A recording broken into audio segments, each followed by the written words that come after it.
تو کہا کہ دیکھو پہچان کا طریقہ یہ ہے کہ وہ رجسٹرڈ ہے یا نہیں، اس کا مونوگرام دیکھنا، رجسٹریشن نمبر دیکھنا، کیونکہ ہمارا رجسٹریشن نمبر یہ ہے، آپ کا رجسٹریشن نمبر کیا رجسٹرڈ ہے یا نہیں پہلے دیکھ لیجئے گا۔ ایسا نہ ہو کہ آپ کھا لیں مر جائیں کمپنی پہ کیس کر دیں، کمپنی آپ کو ہوشیار کر رہی ہے، چیک اپ کرا لیجئے گا، علامت دیکھ لیجئے گا، مونوگرام دیکھ لیجئے گا، لیبل پہ مت جائیے، رجسٹریشن نمبر دیکھ لیجئے گا، اس کے سارے تمام اصول بتا دیے جاتے ہیں۔ کیوں کہ جب اصل نکلتا ہے تو اصل کے ساتھ نقل بھی سامنے آ جاتا ہے۔ تو اب اگر دنیا یہ کہے کہ ارے صاحب جدھر دیکھو نقلی چیزیں آ رہی ہیں، تو ایسا تو نہیں ہو سکتا کہ آپ دوا کھانا چھوڑ دیں۔ مرنا بھی کوئی نہیں چاہتا جلدی، موت یوں آ جائے مگر پیسہ جیب میں ہے، دوا کھانے کے لیے ضروری ہے، لیکن مارکیٹ میں نقلی دوا آ رہی ہے تو اس ڈر سے تو آپ دوا نہیں چھوڑیں گے۔ آپ تلاش کریں گے کہ اصل دوا کہاں ہے۔ گیہوں میں ملاوٹ ہے تو یوں نہیں ہے کہ ملاوٹ ہے لہذا روٹی کھانا چھوڑ دو۔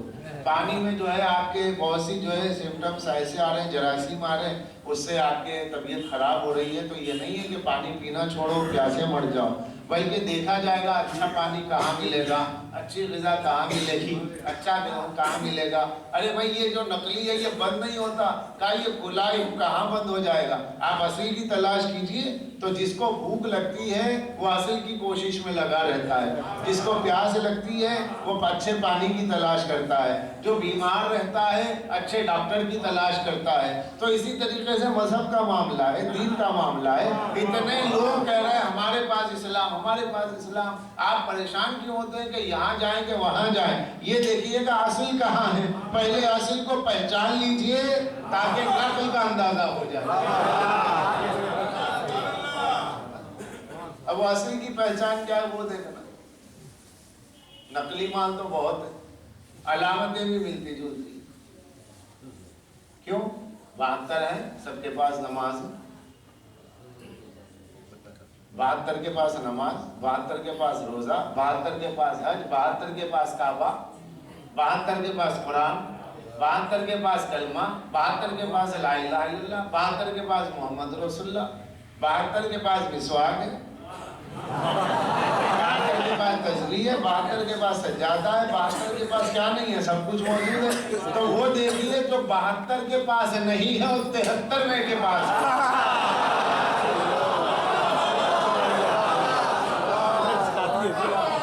کیونکہ جو چیز کامن ہوتی ہے، جو چیز کامن ہوگی نا تو اس کو نہیں دیکھا جائے گا، کیونکہ وہ تو سیملیرٹی ہے، علامتیں ہیں، علامتیں لے لی گئی۔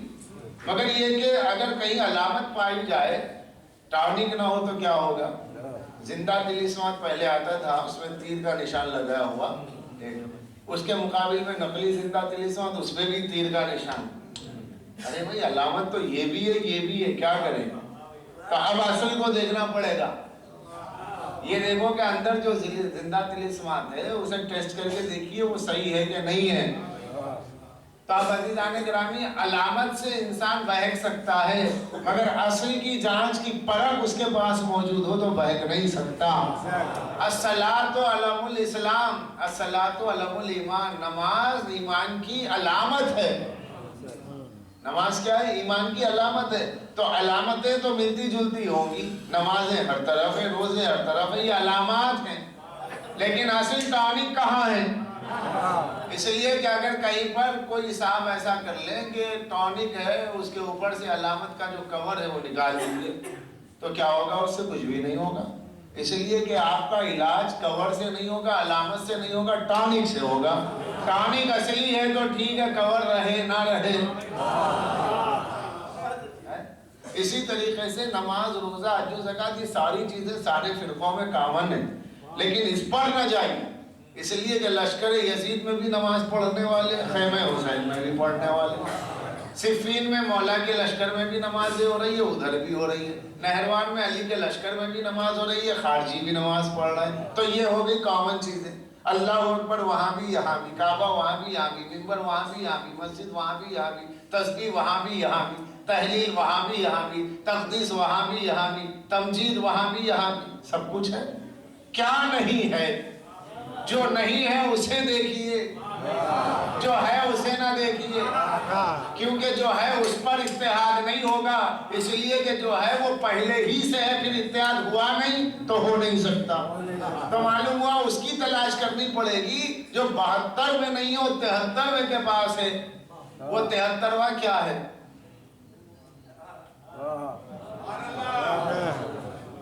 آج بس ایک راز ہی کھل جائے۔ اگر یہ بات سمجھ میں آ گئی تو سمجھیے بہت آسان، نہ آپ کو زیادہ اسٹڈی کرنی ہے، نہ زیادہ کتابیں پڑھنی ہے، مجلس حسین سے بہت کچھ مل جائے۔ کیونکہ یہ مجلس ہے ہی اس لیے تاکہ حضرت حر کی شاہراہ کو بتایا جائے کہ حر جس راستے سے حسین تک پہنچے وہ راستہ اس کا پتہ کیا ہے۔ وہ 72 کو چھوڑ کے آئے ہیں۔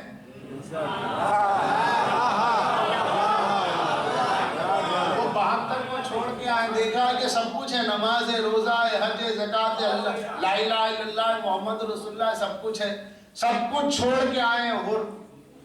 تو کیا دیکھ کر کے آئے کہ وہاں سب کچھ ہے، علی نہیں ہے۔ جہاں علی ہے وہاں سب کچھ ہے، جہاں علی نہیں ہے وہاں کچھ بھی نہیں ہے۔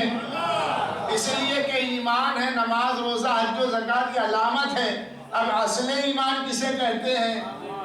نماز کو دیکھا، روزے کو دیکھا، حج کو دیکھا، ایمان کو نہیں دیکھا۔ تو لوگوں نے کہا یا رسول اللہ ایمان کو دیکھنا چاہتے ہیں، کہا کہ وقت آئے گا تو بتاؤں گا۔ ایک لمحہ آیا کہ جس مقام پر عبدالوہد نے کہا ہے کوئی میرے مقابل میں،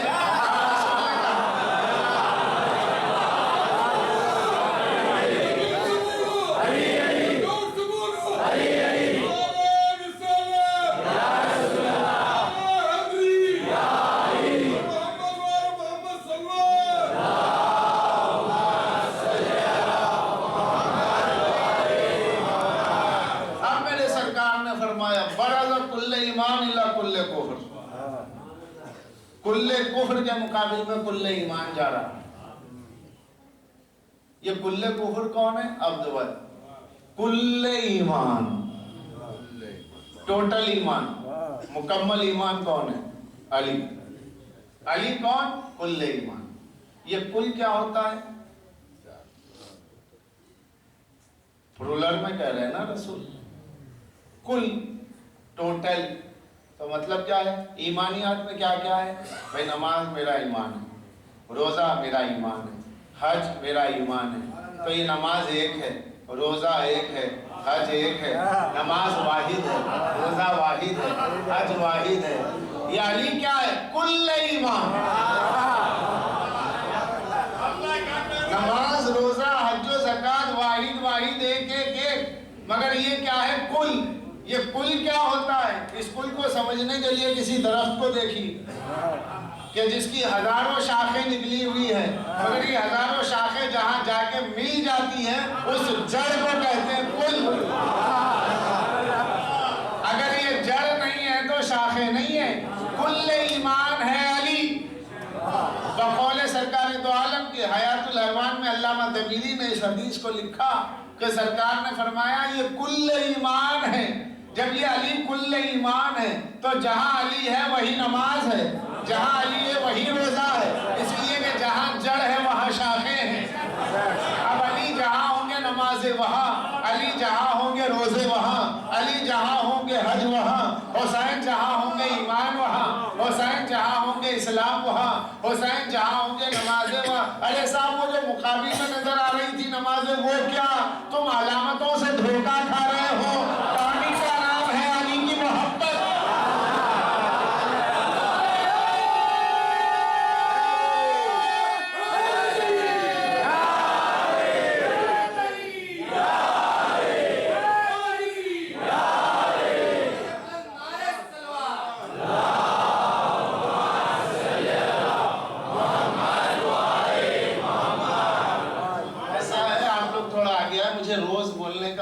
اچھا بھی نہیں لگتا، مجھے خود ڈسٹرب ہو جاتا ہے، جگہ دیکھ کے خود ہی آ